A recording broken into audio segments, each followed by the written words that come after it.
Hi everybody, this is Yuri from Shure. And I'm Jennifer, also known as Windy Harper. And today we're going to record the harp with the Shure MV88 USB stereo microphone. Let's go!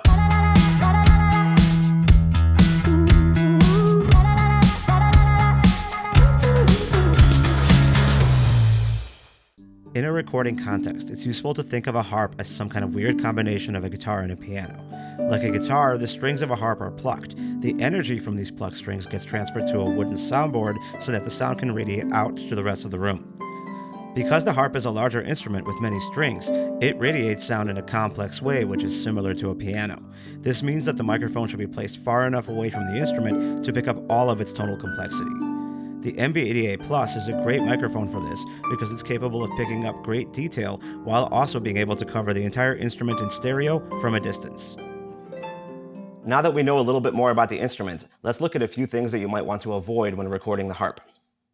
The first thing you want to avoid is putting the microphone too close to the instrument. You want to cover the entire range of the harp, and if you put the microphone too close, you're going to essentially be putting a magnifying glass on a specific part of the instrument, avoiding the rest.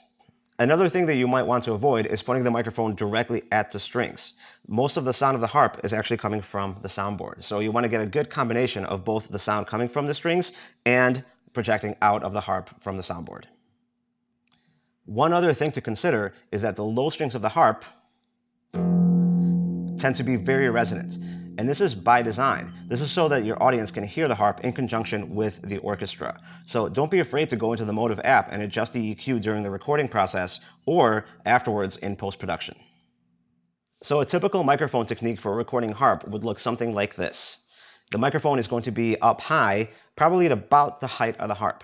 The microphone will be positioned to point past the strings at the soundboard. That way you're getting good coverage of the strings themselves to get the attack from the fingers of the harpist, while at the same time getting the projection of the harp out of the soundboard itself.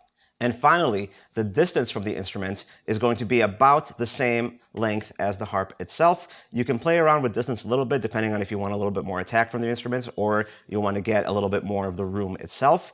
But the general idea is the harp, just like the piano, needs a little bit of space to expand out, and you want to make sure that your microphone picks up the entire complexity of the instrument.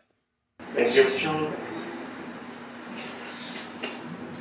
I'm too short for this. All right. So Jennifer, tell us a little bit about the piece you're going to play. I participated in a 30-day songwriting challenge last year. It was a different prompt every day, and basically you write a song every day.